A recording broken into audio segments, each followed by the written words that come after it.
very special guest on the show today, Jacqueline Campbell, Breaking Business.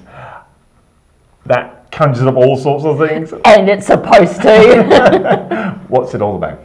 Well, I got so completely and utterly fed up with these rules, these regulations, people telling me how to run my business, how to do business properly, how to just, this is what you do, and then I need a business plan, and I need a this, and I need a that, and this is how business is done. I thought, bugger it. Yeah.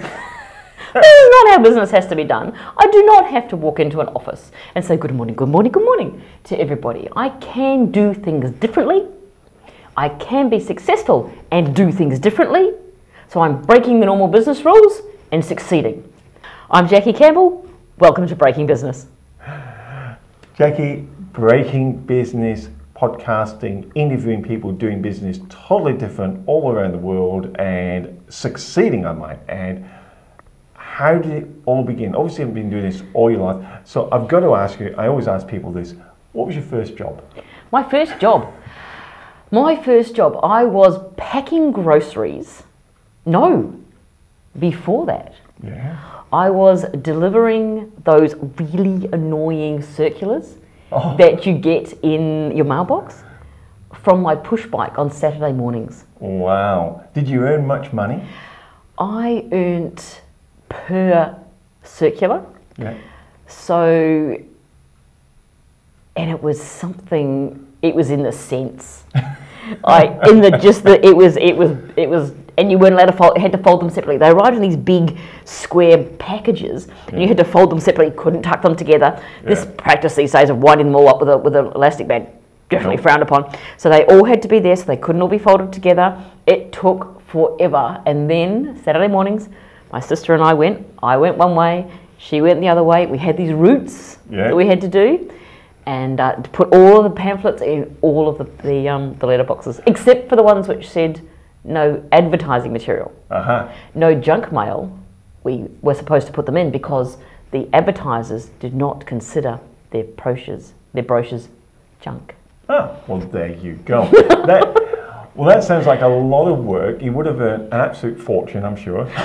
Yes. What did you buy with your first lot of money? Come on, let's have I did save up my first lot of money. The very first thing I bought was Wham! Make It Big, the album. Really? Double album with the pull-out poster. With George Michael?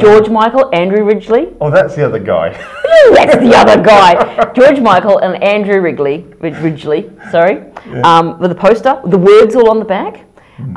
It was $9.92. Wow. And it had a sticker on the front which said $9.92, and I still have it. You still got I still have it. Goodness to this day. So that album is, goodness, probably bordering on 35 years old. Wow. It's fun, and I like to reflect back a bit, because I think we reflect back of where we've come from to where we are, especially with breaking business, and doing different things on the way. It's interesting, though, to reflect back.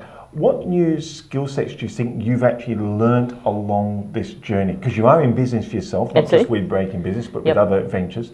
What new skill sets do you think you've picked up along the way that have really helped you get to where you are?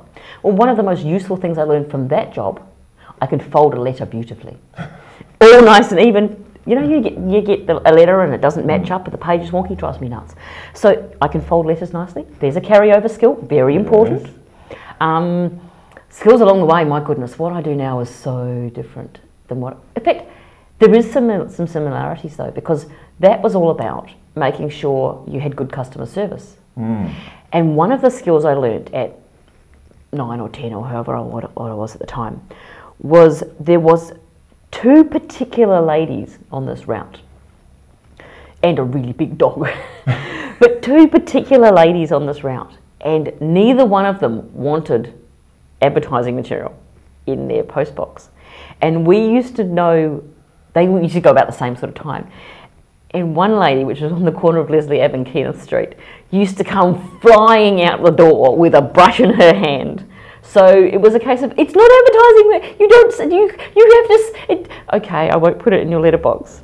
And then I said, but I don't know about my supervisor. And so she would come flying out the door. Yeah. So that was all, my very first, I suppose, experience with an unsatisfied client, perhaps. And that was interesting and very confronting at that sort of kind of age. And it was quite personal. I took it quite personally, but then we sort of kind of got over it. And obviously we've had many dissatisfied customers, not many, many dissatisfied customers over the years. I guess we've all come against them. And do you think because that has helped you build resilience? One of the skills you picked up on this journey you've gone, these actually turned out to be quite important to me.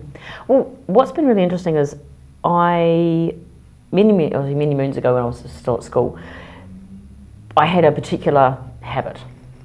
I used to get things in my reports like, Jacqueline would find it so much easier to learn if she didn't find the need to discuss all of her work with everybody. Right. And other sorts of talks too much in class, just shut up, sort of kind of nice ways of putting it. Yeah. And I really loved the social sciences and I used to really get involved there. But I have professional parents. Both of them are professional parents. And so that expectation was that I don't think it actually came from them. It came from me that I would go into a profession. You know, people only did trades if they dropped out of things or weren't able to cope with being a professional. I was always going on the path to university, was this, was that. And I ended up in a completely different career. I took pure math science and geography, because geography is cool, but pure math science when I was at high school, right the way through to year 12, so advanced maths and all the things, which sort of led me down a path. I had a fantastic teacher, Mrs. Smith, if you're watching this, you rocked. And what she did at the end of the year was she said, we've got a bit of time. So what we're going to do is we can either start revision now, or for this week, I'll bring in a number of people I know who own businesses, run businesses, are professionals, whatever. And they can tell you about what they do. And listening to these people, I think it was one of those pivotal moments where I thought I was going one way, and just through the actions of one individual who said, hey, you know what, there's a whole stack of other stuff out there. Wow. I got talking to a guy who was a mudlogger. Now, for those people who don't know what a mudlogger is, obviously you don't work in oil and gas, they're the guys that literally log the mud.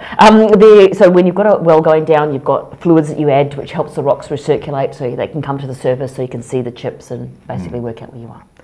So got talking to him. He was incredible. And I ended up, instead of doing where I was going to go, I ended up going to university and doing geology.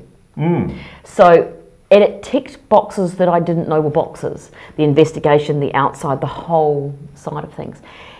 And what's been really interesting about that is that core love of what I love to do within geology was the same thing I loved to do when I was at school, the science, the bits and pieces.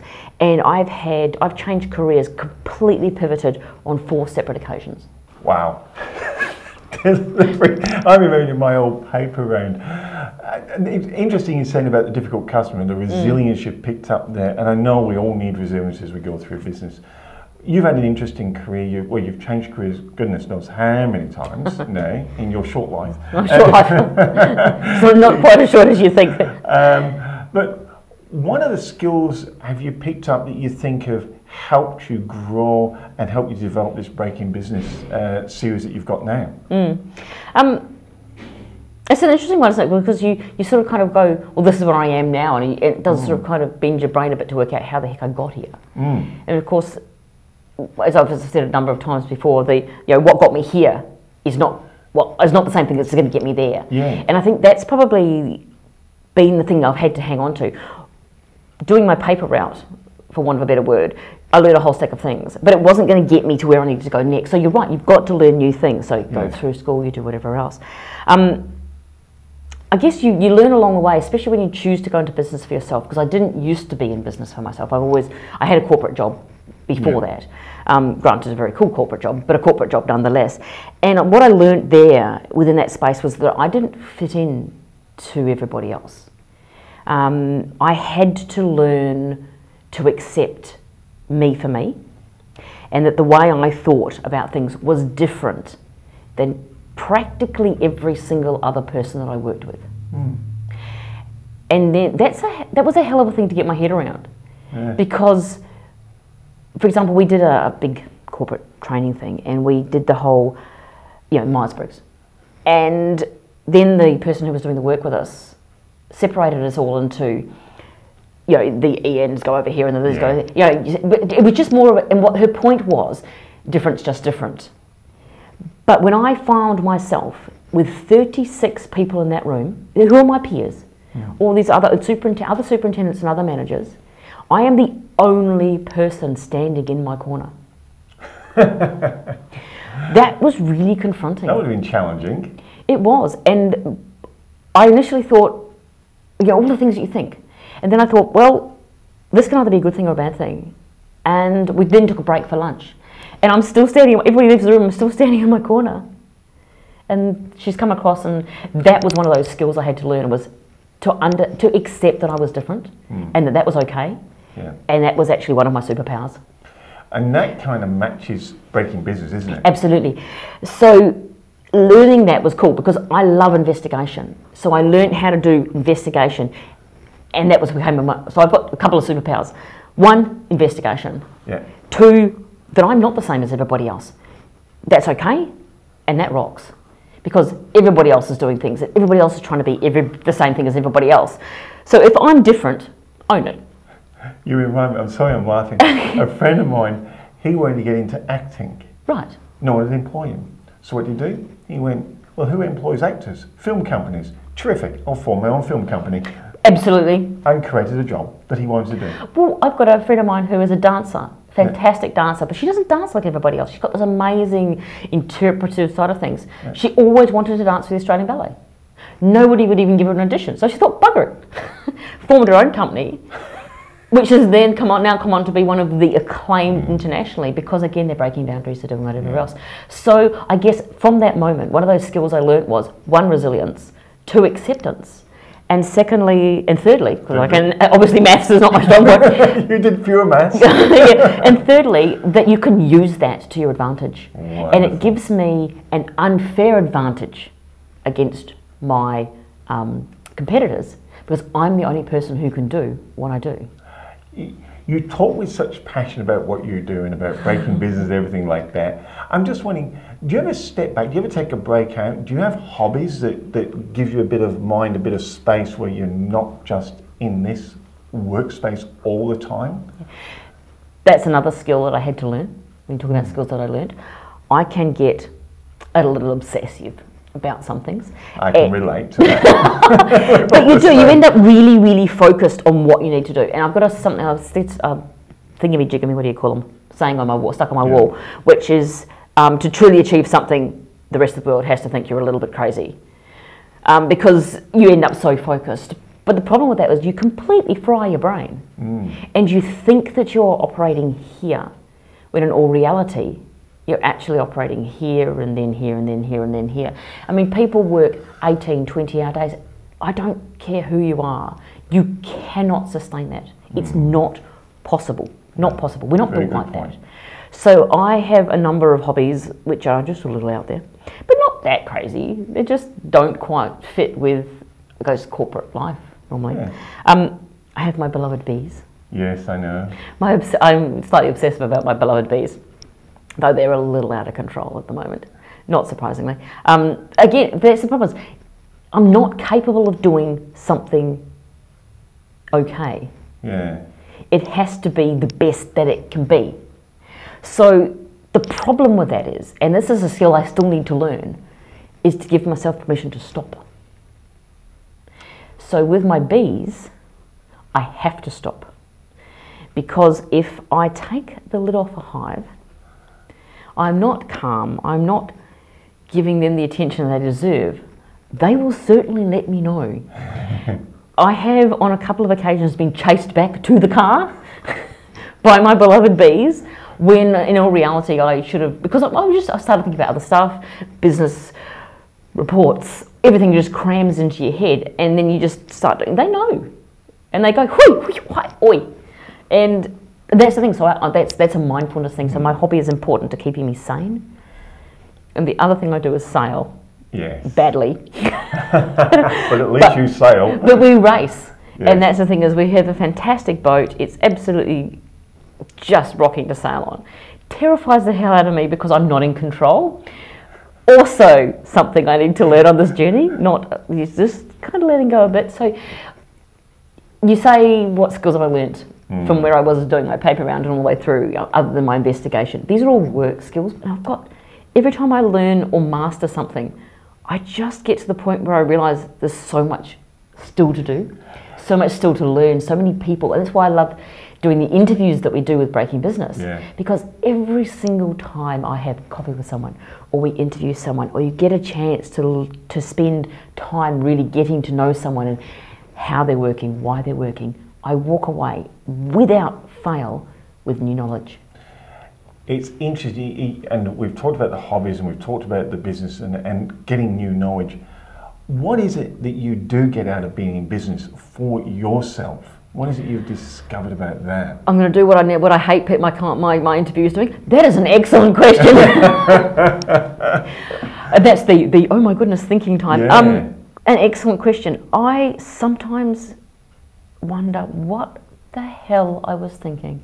I wonder how many business people go, me too. I have just written a blog post about this, which says, go into business for yourself. What were you thinking? Yeah. Because we listen to the podcasts of all these inspiring, amazing people who've got a few challenges, but they're just fantastic. They've overcome everything. And they've overcome everything, and they're striving on and saving the planet. And I'm just going, I can do that. That sounds like the me I want to be. And so you jump in and you get going, and then you go, what was I thinking? That we end up with, we're still there at some ungodly hour of night. Everybody else has gone home. What are you doing? But you know what? I have every single minute of every single day under my control. So I can flex when the volume of work is done. I can choose whether I'm going to work with this client, or I'm going to work with that client, or I'm going to fire that client. And I have. Yes, you've fired clients? I have fired clients. I'm not so good at firing staff, but I'm much better at firing clients. I get a choice whether I pass on my knowledge, whether I learn stuff and then bring other people along on a journey. I don't have anybody telling me what I value, what my purpose is, why I get out of bed in the morning. I'm not doing it for anybody else. It serves my reason for being on the planet. People who listen to that and go, wow, that's great, I'll get into business, and then they hear about people who've had a break, like they've gone into business. Some people fail, unfortunately. Failure is part of growing, though. You have to fail. You have to fail. Fail fast, learn, move on. Yeah, and on the radio we have a saying, grab them fast and hold them long. That sounds all kinds of wrong, but okay. Grab your clients fast and hold their attention long. And I think in business you're saying fail quickly and get on with it, get on to the next one. But for yourself, when you are in doing that business like that, many people say, oh, they were successful because, they made it because. And I think sometimes they're looking for where someone's had that first break. Yeah. Have you had anything you can identify and say, I mean, you worked to get the breaks, but you can go, oh, that's what happened and that's what I took advantage of. That was a break for me in being able to be successful in my business. There's an interesting point to that, and I think it comes back to that throwaway line we hear all the time, which is an overnight success. It took me 30 years to become an overnight success. And I think that's because we only really start to notice someone's journey when they get to that point of success. And it's sometimes people are very young and they succeed, but every single person I have ever spoken to has failed a billion times first. And I think what holds people back from perhaps taking that step is that fear of failure. And as we've said before, look, if you are needing to feed your family and you cannot afford to take that risk without literally running the reality that the world will end for you and your family, don't do it. No, and we stick with that job. Get a side hustle. Start to play with it. But for goodness sake, do not risk your world, because it's a hell of a place to come back from. It's fascinating. You're saying, we see people and go, you're an overnight success, but it's been 30 years, and we talk about people who've had breaks. And some people do get lucky breaks along the way. Most of the time, the harder they work, the luckier they get. Funny that, yeah. Funny about that. One thing I've found a common denominator with a lot of people, I don't know about yourself, is the use of mentors, whether they're paid or whether they're unpaid, but they've had people in their lives that they've leaned on. You did mention earlier on the school teacher who brought people in. And I thought it was interesting. I was thinking back to what you were saying. I'm thinking, so has there been other mentors along the way for your business that you've listened to and has just helped you make those steps? I always find and always found running my own businesses is one of the loneliest things you can do, to be honest. And for some reason, in some reason I had this thinking that I had to be able to be successful, I had to be able to do everything myself. Real business people could do it all.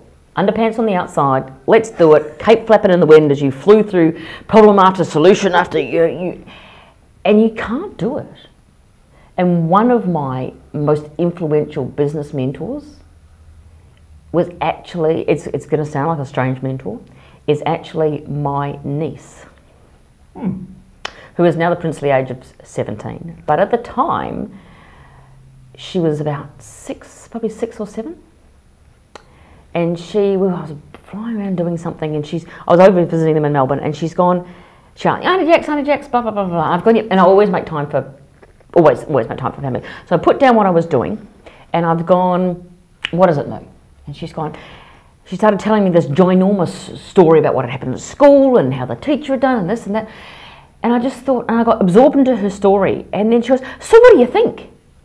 And then I've gone, nothing. I had nothing. Why did I have nothing? Why did I have nothing? Because instead of being able to give my attention to Molly and the story that she was telling, I'd gone, and my brain had gone back to what I was doing. And I just suddenly realised, that's not me. This is not the person that I want to be. How can I not sit here and have a 6-7 minute conversation with my 7-year-old niece when I've flown from one side of the country to the other? And that was one of those oi moments. So, but since then, she's an incredible, incredible young lady. We have had these big, long, detailed conversations. She wants to get into political science and humanities, and she's an incredible young lady, very passionate, very focused. And she'll give me, what do you reckon about this? And it's turned out, what I've realised is these conversations that we've had, I learn as much from her as she learns from me. So, as strange as it sounds, you can absolutely be mentored by a child. Absolutely. Because they don't have all these frameworks on things that we take into adulthood. No. So talking to Molly, I'll go, what about this, what about that? She goes, oh yeah, but and we might be talking about palm oil, which is one of her favourite topics. But it's so much more than that, because the conversation that you have, it ends up drifting from that. And she'll say, but what about this? And then you start challenging your views and your ideas and you can take pieces of that away and apply them to what you're doing now. You know, when you talk about the conversation with Molly like that and you find your mind going back to business and not paying attention, that's probably one example, and a really good one. I bet there's a few people who can relate. I know I can. Do you find that owning your own business brings burden? Do you feel the burden of owning your own business, or have you managed now to actually control it? No, absolutely. So yes to the first question, absolutely not to the second.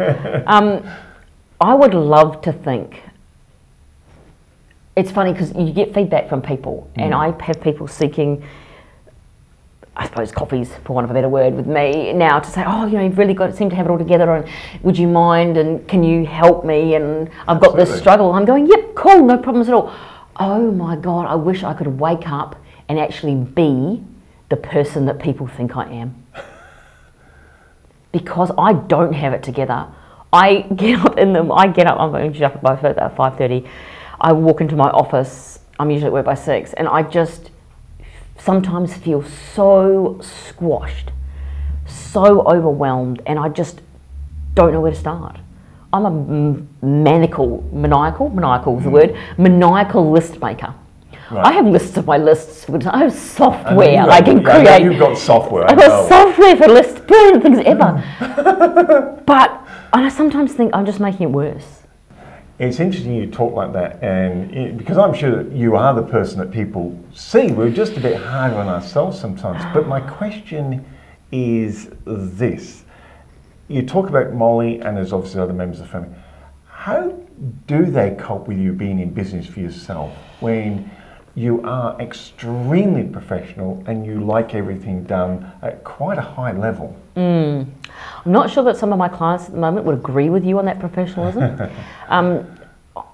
One of the symptoms, for want of a better word, of that Jackie being squashed, overwhelmed, and not being able to be the person that I would like to be as far as the outside world goes, is I feel like I end up not doing a good job of anything. The feedback I get from my clients is they're happy with the job, but I'm not happy with the job because it isn't the best that I can do. And I sometimes... Does that reflect back into the family life? How does the family cope with that? Yes, absolutely. I drive my husband completely and utterly up the wall. I'm sure that's why he works FIFO. But that said, we've also been in business together for a long time. So, and we've actually done, there's an interview we've done way back when with Breaking Business where he actually told the story from the other side and how he feels disempowered because when I get really busy, the shutters go down and I don't let him in and I don't communicate to him what the issue actually is. So therefore he feels left out. I feel he could probably help because he's got a similar, he's got an overlapping skill set to mine. And I just then come on back on with the underpants on the outside and the cape goes on. I've got to do everything myself to save the world. I'm the only person who can possibly do this, and it's just destructive. And it does become destructive in a family environment. I can imagine it would be have more impact if perhaps the person's partner had never worked in business themselves. Because you don't tend to take things home. I know I did a really interesting interview with someone which is coming up and asked a similar question. What he found is he had to make a choice between his business and his marriage because he found he was not able to communicate. He got so worried about communicating the issues and sharing the issues he was running into in his business with his wife because she would be so worried about them that he didn't. So he was stressed. She didn't know why. She thought it was him. She thought it was something she'd done, and they had young children, so everybody was tired. And it just turned into this complete and utter horribleness. How do you deal with it? How do you bridge those gaps with Dave? He actually used to report to me when we were in corporate world, which was quite interesting. And we had a rule, which was, because we were up on Tom Price. Don't tell me when you went home you had to report to him. No, nothing like that. We had a rule. We used to drive under a rail bridge. Yeah. So we had a rule that once we passed the rail bridge, work was done. Yeah. And that home was home. Cool. To separate them out. We have, on occasions, got back in the car, driven back under the rail bridge and finished the conversation. I know that sounds really crazy, but sometimes if the issue is unresolved, it's more stressful than if you actually just get on with it. Yeah. You have a similar rule now? We don't have a rail bridge in Perth. No. No, well, he doesn't work with me at the moment. No. He's contracted to a large company. That you're in business and I know he understands a lot about what you're doing. You're getting more and more together in this. Yeah. But do you have rules in the house that go, okay, we've discussed it, it's over, we're getting on the racing yacht and that's it? I would love to say yes, but what I have found when we tried to do that is it becomes more destructive than if I go, you know what, this is what's going on. And possibly because we're into a part of our lives where we don't have young children at home. Yeah. We're both working towards an exit strategy goal, and we've got a plan that's very transparent-ish, mostly sort of kind of, except when it's not. However, so we've discussed the plan, and we've got room to move within that. This is a goal, that's a date, as long as it doesn't mess with that, the actual shoobles which gets to being there. But when I do get really busy at work and I do get really stressed, I try not to work in the evenings, and I try not to work over the weekends. Sometimes you sort of kind of have to. Well, you don't have to. It's where I've chosen to do something else which perhaps shouldn't be done during the week. As long as I put parameters on that. But the interesting thing I found was that it's not so much that Dave has got expectations on me. I've made them up. So I put expectations on how I think he expects me to behave. And it's just a fantasy. It is, isn't it? It's just not true. And when I say to him, yeah, but you expect me to run 2 businesses, deal with the bees, and make sure I get all the shopping done because I'm at home, and do your ironing, and do this. And he goes, when did I say that? And I go, you didn't. And it's not, it's me trying to be everything that causes the problem. Yeah. In business, you are successful, and I understand where you come from because you're pushing. But obviously you've got strengths that make you successful. And business people out there need certain strengths to make them successful as well. Do you think there are commonalities in strengths between business people that we kind of all share? What would you say there were? The interesting thing I found about interviewing, particularly people who are running their own businesses, who are perhaps doing things differently, because that's been my focus, is one of the things which was really surprising. I expected to find resilience and focus and determination and all these things you tick off the box. There's something which has come out which underpins, and I think it's the essential part of the resilience, of the strength, and that is that these guys and girls that I've been talking to are not afraid to be vulnerable. Wow, vulnerable. Well, that sounds a little strange. Let me explain that a little bit more. By vulnerable, what I mean is they're not afraid to say, hey, I'm having a really crap day, or I don't know what to do with this particular issue, or can you help me with? These are skills I need to learn, obviously. I'm going to get a lot better, but and that's that thing, or sharing something which was, I ran into this wall, it knocked me over. This is how I got back up. People can learn from that, but also it gives them strength because then you've got allies. All of a sudden you know a person, the person behind the brand, the person behind the widget, and you can relate to that individual. And if you can relate to that individual, I think you're more inclined to believe that they can actually help you with the problem that you're facing, be it a block, sorry. That's it. It's really interesting you say about help you with the problem they're facing, and I think people like to help. And listening to you on that, I'm reminded of a marketing guy that once said to me, if you want to be credible, he said there's 2 components. One, you've got to be competent. People have to know you're competent, what you're doing. Yep. He said, but that won't give you credibility. People won't give you credits for that alone. You have to have a humanity side to you, a humility side to you. And this vulnerability is reminding me of that 2 sides of the coin. We know these are highly skilled people, but they've got this humility on the other side, this humanity factor built in. They're quite happy to share both sides with you. Yeah. And I think it takes a journey, and part of it is, learning how to, what's the old one? Oh, it's all right, I've got the hang of adulting now. Because it's that acceptance, I think, as I said before, it's that acceptance of that it's okay to be you. There's a number of quotes around that, but nobody is more qualified to be you than you. And that's why there's such a disconnect between people who go, oh, I know, McDonald's, they've got a great brand, haven't they? And such a fascinating movie, the founder, if you haven't watched it. Great crock. But he took McDonald's to be a brand. And why did he want the name McDonald's rather than Burger something or whatever else? Because it was an all-American name that sounded genuine. It wasn't a salesy thing. It wasn't a whatever else. It was a wholesome, people can get behind this brand. And so he's continued with that along the way.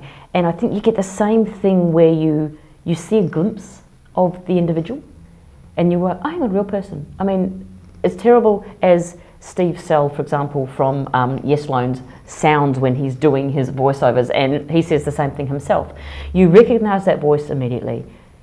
If you go down to, for example, down to his shops and wherever, he's the guy there. Granted, he's got a team of thousands which deal with him, but he's still on the premises. If you go down Saturday mornings to John Hughes's car yards in Perth, 9 times out of 10, he will be on the lot somewhere. Yeah, John's often walking through. He walks through, says good day, does bits and pieces. This is a guy who's got bazillions of dollars and could easily walk away, just walk away and be the face behind or whatever else. Dale Alcock the same. These are people whose brands we understand, not necessarily their names, which in a lot of cases they are, but they're a brand that we understand. There's an authenticity to it. You feel like you know someone, and that's how this sort of kind of space works. And why audio and video, for example, for marketing purposes, for infomercials, etc., works is because there's nothing quite so personal as feeling like you already have a relationship with that person. That is that what Breaking Business gets to? It wants you to get to know the person, and it's quite fascinating because I know you're so excited about it, and I have to ask, what's next? What's coming up next? The cool thing about Breaking Business, and I must admit, you're talking about pivoting and things like that. This has got to be Breaking Business is my reward to myself. I love it. I've done some jobs to pay the bills. I have crawled through blocked shoots on isolated crusher screening plants in the Pilbara, in the hot, and I have de-pegged screens. For those of people who don't know what de-pegging is, that's where you punch all the little rocks out because the damn thing's got blocked. I have been in slew rings. I have done all sorts of strange, which I love doing, don't get me wrong. But at the time, you just got to get in and do it. And we've lost businesses. We've built businesses, we've lost businesses, we've done all that sort of kind of stuff. So I've got to a point where I've gone, actually, I've got to start believing what people are saying. And then I do actually know which way up a business goes. Yeah. All of a sudden, I thought, people are asking me questions, not about indoor air quality solutions and about mold and about health and safety stuff, which is my core business, but actually about the businesses themselves. And it got me thinking about all the things I fell over, all the hurdles I tripped over, all the walls I ran into, and I thought, it doesn't have to be like that. 2018, well, for me now, but about halfway through 2017 last year, I realised that the internet is full of rabbit holes. And if I go searching for something, all I do is fall down rabbit holes. So, what I decided is a more effective way of running the world is if I need to know something, find someone who knows and damn well ask them. And then record it. Well, yeah, so now I've decided, actually, I know stuff.